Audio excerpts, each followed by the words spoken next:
Hello friends, welcome to our channel. యాక్చువల్గా daily మా ఊర్లో అమ్మ వాళ్ళు మార్నింగ్ ఈవినింగ్ 2 టైమ్స్ వాకింగ్కి వెళ్తారు. ఊర్లో కూడా హెల్త్ కాన్షియస్ ఎంత ఉందని మీరు దీన్ని బట్టే అర్థమవుతుంది. అందరూ కూడా సాయంకాలం మా ఇంటి ముందు గోడ దగ్గర కలెక్ట్ అవుతారనమాట. అందరూ ఒక్కొక్కళ్ళుగా వచ్చి అందరూ వచ్చాక స్టార్ట్ అవుతారు. సో ఈరోజు నేను కూడా ఈవినింగ్ వెళ్దాం అనుకున్నాను. సో మార్నింగ్ అయితే ఎర్లీ మార్నింగ్ 4:30కే బయలుదేరతారు. అందువల్ల మనకు పొద్దున్నే లేయాలంటే బద్ధకం కాబట్టి నేను కూడా ఈవినింగ్ వెళ్తూ ఉన్నాను. ఊరికి వెళ్ళినప్పటి నుంచి అనుకుంటూ ఉన్నాను కానీ నా షెడ్యూల్ అంతా మిస్ అయిపోయిందనమాట అక్కడికి వెళ్ళిన తర్వాత. కానీ ఈరోజు మాత్రం ఎలాగైనా వెళ్ళాలనుకున్నాను. చూసారా ఈరోజు ఈ ముగ్గు వంకల్ టింకల్ ముగ్గు అనమాట. ఇది బాగుందా? సో ఈ పిన్ని అయితే డైలీ చాలా ఓపికగా ముగ్గులేస్తూ ఉంటుంది.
చెప్పు. ఏడొచ్చి ఏడొచ్చి చేసుకోకుండా నువ్వేం దోండి లేకపోయేదే. అవునా, నేరా కొడుతున్నా.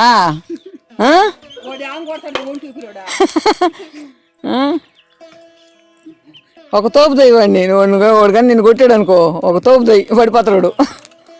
వాకింగ్కి వెళ్ళే దారిలో ఉంది వాళ్ళ ఇల్లు. సో వాళ్ళ ఇంట్లో ఏదో మెడిసినల్ ప్లాంట్ ఉందని అమ్మ అక్కడికి వెళ్ళింది. సో ఆ మెడిసినల్ ప్లాంట్కి సంబంధించిన సీడ్స్ తీసుకొచ్చింది అనమాట. ఇక్కడ ఒక ఇల్లు ఉంది చూసారా, నేను చెక్క ఈ కాంపౌండ్ వాల్ బాగుంది కదా, తడికల కాంపౌండ్ వాల్. సో ఇక్కడ మనం ఏమేమి చెట్లు ఉన్నాయో చూద్దాం వీళ్ళ ఇంట్లో. ఇది చూసారా, బాగుందా, నచ్చిందా? ఈ ఎండ చూడండి ఎలా ఉందో, సుర్రంటా ఉందాను ఎండ ఈవినింగ్ అయినా కూడా. ఇది సన్నజాజి చెట్టు, చాలా బాగా మంచి వాసన వస్తుంది అనమాట ఈ పూలు. సో సెంటు జాజులు సన్న జాజులు అంటాం కదా, అలా అన్నమాట ఇవి. సో ఇవి బాగా పూస్తుండే ఇక్కడ. ఈ చెట్టు అంతా అటు పందిర్లు వేసి వేస్తూ ఉంటారు. సో మా అమ్మ వాళ్ళ ఇంట్లో కూడా ఉండింది, ఇప్పుడు చచ్చిపోయింది అనుకుంటా.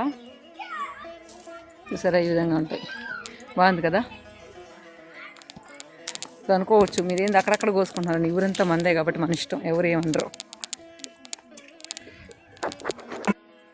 సో ఇలా అందరితో సరదాగా కబుర్లు చెప్పుకుంటూ నడుస్తూ ఉంటే ఎంత దూరం వెళ్ళినా కూడా మనకు అలసట అనేది ఉండదు. సో చూసారా, వాళ్ళు నడవలేకున్నా కూడా ఆ డాక్టర్ చెప్పారని వాకింగ్ ఎంత బాగా చేస్తున్నారు. పాపము అందరూ కుంటుతూ ఉన్నారు, అయినా కూడా డైలీ మార్నింగ్ ఈవినింగ్ మాత్రం వాకింగ్ అయితే కంపల్సరీగా చేస్తారనమాట. సో అందరూ కలిసి సరదాగా వెళ్తూ ఉంటారు కాబట్టి వాళ్ళకి కూడా కష్టం ఉండదు.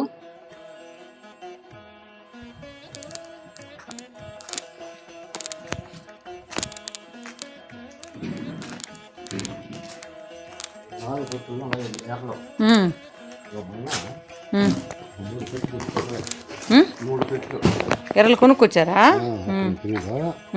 మట్లో వదిలిపెట్టినారు.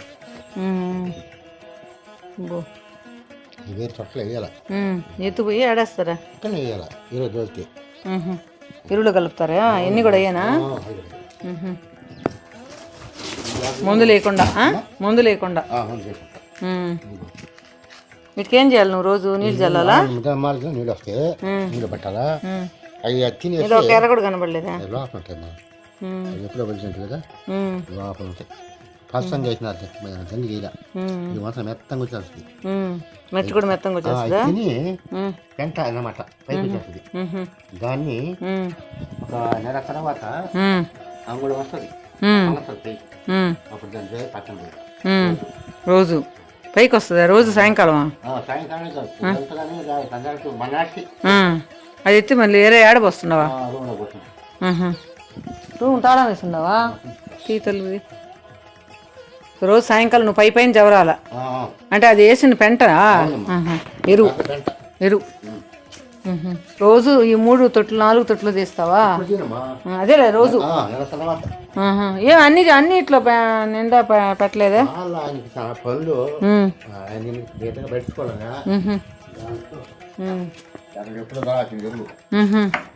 దేనికి పైరు తోలుతున్నాడు? దేనికి తోలుతున్నాడు? ఓ దానికే, కూరగాయల చెట్లకే, ఆర్గానిక్. ఓ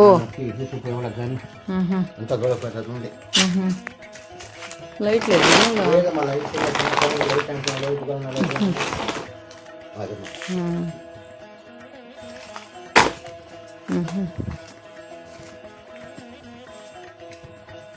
సరే,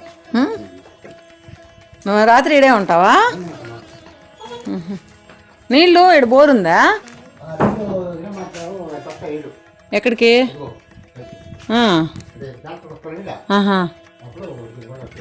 ఓ నీళ్ళు ట్యాంక్ పైపా, దాని గుండా పడతావా నీళ్ళు? ఇక్కడే మా ఊర్లో వాళ్ళు ఆర్గానిక్ ఫార్మింగ్ చేస్తున్నారనమాట. సో దానికి ఇక్కడ ప్రిపరేషన్ అనమాట, ఎరువు. సో న్యాచురల్ ఎరువు. సో ఇక్కడి నుంచి అన్ని బ్యాగులో తీసుకెళ్ళి సో అక్కడ ఆర్గానిక్ పంటకి వేస్తారు, మనం పెస్టిసైడ్స్ అవి కూడా వాడకుండా. సో ప్రిపరేషన్ ఇక్కడ జరుగుతుంది, ఆ ప్రిపరేషన్ అంతా మీరు చూశారు. సో అందరు కూడా ఇప్పుడు ఎక్కడ చూసినా కూడా ఆర్గానిక్ ఆర్గానిక్ అంటున్నారు కదా. సో దానికి ప్రాసెస్ అన్నమాట ఇది. సో ఇంకా వాకింగ్ వాళ్ళు ఎక్కడికో వెళ్ళిపోయారు, మనం ఇంకా చకచక నడిచేద్దాం. చూసారు కదా, విలేజ్లో ఒక సర్ఫేస్ లాగా లేదనమాట. ఈ రూట్లో వచ్చినట్లయితే ఎగుడు దిగుడుగా ఉంటుంది. అదే చెప్తున్నాను నేను అమ్మ వాళ్ళతో, ఈ విధంగా ఎగుడు దిగుడుగా ఉన్నప్పుడు మీరు ఇలా నడవకూడదు, సర్ఫేస్ బాగుండాలి వాకింగ్ చేసేటప్పుడు అని చెప్పి. వాళ్ళు ఏందో అలవాటు అయిపోయింది అనమాట ఈ రూట్లో. ఈవినింగ్ ఈ రూటు, పొద్దునైతే మెయిన్ రోడ్లో అనమాట. సో ప్రతిరోజు 4 to 6 2 hours walking, almost 4 to 5 kilometers నడుస్తారు. 2 hours అంటే వీళ్ళు ఎలా తెలుసా, కొద్ది దూరం వెళ్తారు, వెళ్ళాక ఒక 2 kilometers వెళ్తారు, తర్వాత కూర్చుంటారు ఒక దగ్గర, అందరూ సరదాగా కబుర్లు చెప్పుకుంటారు, తర్వాత మళ్ళీ 2 kilometers నడిచి వస్తారు. ఆ విధంగా అన్నమాట వీళ్ళ వాకింగ్. సరే, నేను బెంగళూరులో రోజు వెళ్తూ ఉండేదాన్ని, అక్కడ కూడా నేను డైలీ 5 kilometers నడుస్తుంటాను కదా. ఇక్కడికి వచ్చాక ఒక్కరోజు కూడా రాలేదు. సరే, ఈరోజు చెప్పారనమాట అక్కడ పైరు ఉంది, అవన్నీ పెద్ద పెద్ద కోళ్ళు ఉన్నాయని చెప్పి. సో అవి కూడా నేను తీసుకుందామని ఈ రూట్లో వచ్చాను. కానీ పండిన పైరుని చూద్దాం, అదేవిధంగా పచ్చగా ఉండే పైరుని కూడా చూద్దాం. సో చూసారా, ఇక్కడికి వస్తుంది అనమాట ఆ స్మెల్, ఆ పైరు గాలి అంటాం కదా, ఆ గాలి ఇక్కడికి వస్తుంది. ఎండ అంత ఉన్నా కూడా, ఎండ తీవ్రత ఉన్నా కూడా ఆ పచ్చని పైరు గాలికి ఏం తెలియట్లేదు అనమాట. సో ఇప్పుడు 5 o'clock అవుతుంది, అయినా కూడా ఎండ అదిరిపోతుంది. సో అదన్నమాట ఇక్కడ ఏంటంటే చెట్లు తక్కువ, అందువల్ల ఏంటంటే ఎండ తీవ్రత ఎక్కువ అనిపిస్తుంది మనకు. ఇక్కడ పంట కోసి దాన్ని వడ్లు అంటే ఆ గడ్డి నుంచి వడ్లు వేరు చేయడం ఇప్పుడు మనం చూద్దాం. నార్మల్గా మిషన్తో చేస్తారు, కానీ వీళ్ళది కొద్దిగా పంట ఇక్కడికి మిషన్ రాదని చెప్పి వాళ్ళే కట్ చేసుకొని ఈ విధంగా ట్రాక్టర్తో తొక్కిస్తూ ఉన్నారనమాట. అది చూద్దాం దగ్గరికి వెళ్ళి.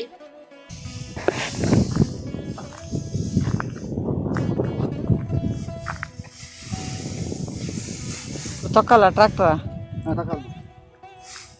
తొక్కేదానికి బెడ్ వేస్తున్నావా?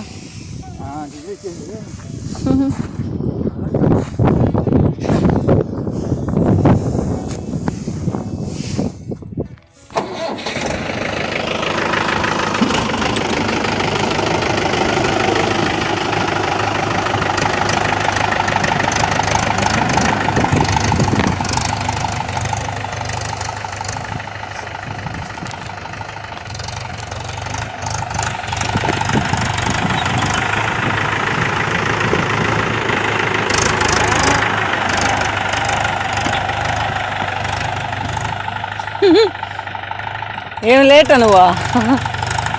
అక్కడ ఉన్నారు చూడు అమ్మోళ్ళు.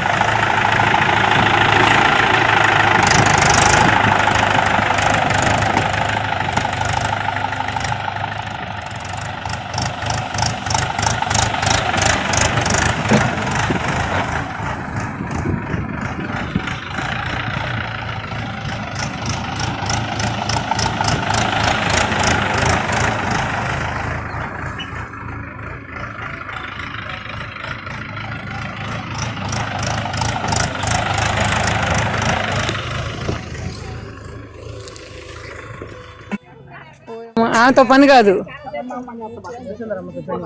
దగ్గరికి తీస్తారు ఎవరైనా, దూరంగా తీసుకో. అది కాదు కమ్మ, ఎంత బాగా పెట్టిందో చూడు, పడిపోయింది. చూసారు కదా, ఈ ఫ్లవర్ తో కమ్మలు చాలా బాగున్నాయి కదా. సో మన ఇంట్లో అప్పుడప్పుడు వచ్చి పువ్వులతో డెకరేట్ చేస్తూ ఉంటుంది. తను చాలా టాలెంటెడ్ అని చెప్పాను కదా. సో మొత్తానికి దాంట్లోనే పువ్వులతోనే దండలు, తర్వాత కమ్మలు ఇవన్నీ కూడా అప్పుడప్పుడు తయారు చేస్తూ ఉంటుంది అనమాట. పాపడి బట్టు అలా. సో చాలా టాలెంట్ ఉంది తనకి. ఏదైనా సరే పువ్వులు కనిపిస్తే చాలు దాంతో ఒక డెకరేషన్ చేయాలని చూస్తుంది. ఇక్కడ చూసారా, ఆ సూర్యుడు అస్తమిస్తూ ఉన్న టైంలో మన పంట పొలాలు ఎలా ఉన్నాయో చూడండి. కాకపోతే ఇక్కడ కొంచెం లెఫ్ట్ సైడ్ కొంచెం వాటర్ అంతా మురిగినట్లు ఉన్నాయన్నమాట. అందువల్ల నాకు ఎందుకో ఆ లొకేషన్ జస్ట్ అంత ఆహ్లాదంగా అయితే అనిపించలేదు. కానీ రైట్ సైడ్ మనం చూసినట్లయితే పొలాలు మాత్రం నిండుగా కనుచూపు మేరలో పచ్చదనం అయితే కనిపిస్తూ ఉందన్నమాట. ఈ ఫ్లవర్స్ కూడా చాలా బాగున్నాయి కదా, సన్ఫ్లవర్ లాగా ఉన్నాయి, బాగుంది. తర్వాత ఇది గంధం ఫ్లవర్ అంటాం. సో మీలో ఎంతమందికి తెలిసి ఈ ఫ్లవర్ చాలా స్మెల్ వస్తూ ఉంటుంది. ఈవెన్ తలలో పెట్టుకున్నా లేదా మన ఇంట్లో అక్కడక్కడ ఫ్లవర్ వాజ్ లో పెట్టినా కూడా రూమ్ అంతా కూడా మంచి స్మెల్ వస్తూ ఉంటుంది అనమాట. అది నేను బెంగుళూరులో చాలాసార్లు వేశాను కానీ నాకెందుకో అది చచ్చిపోతూ ఉంది. సో మా ఊర్లో చాలా మందికి ఉన్నాయి. ఒకరింట్లో అయితే పెద్దది అరచేతంత పువ్వు ఉందన్నమాట. సో అదే వాళ్ళని అంటు తొక్కమన్నాను, అదైనా తీసుకెళ్ళి వేద్దామని చెప్పి. సో ఈరోజు మా వాకింగ్ కంప్లీట్ అయ్యింది. సో ఈరోజు మీతో నా వాకింగ్ని షేర్ చేసుకున్నాను. సో మీలో ఎంతమంది మీ పేరెంట్స్ అంతా ఇలా డైలీ వాక్ చేస్తారు? సో వాళ్ళు హెల్త్ కాన్షియస్ తీసుకుంటారా లేదా? నార్మల్గా మనం పల్లెటూరులో ఉన్న వాళ్ళకి వాళ్ళ పనులతోనే సరిపోతుంది అనుకుంటాం కదా, అయినా కూడా వాళ్ళు కొంత టయాన్ని దానికి స్పెండ్ చేసి ఎంత కేర్ తీసుకుంటున్నారో చూస్తే ఆశ్చర్యంగా అనిపిస్తూ ఉంటుంది కదా. ఓకే ఫ్రెండ్స్, ఈ వీడియో మీకు నచ్చిందా లేదా అనేది కమెంట్స్లో చెప్పండి. బోర్ కొట్టినా కూడా కమెంట్స్లో చెప్పండి. నెక్స్ట్ టైం ఇలాంటి వీడియోస్ రిపీట్ చేయకుండా ఉంటాను. Thank you friends.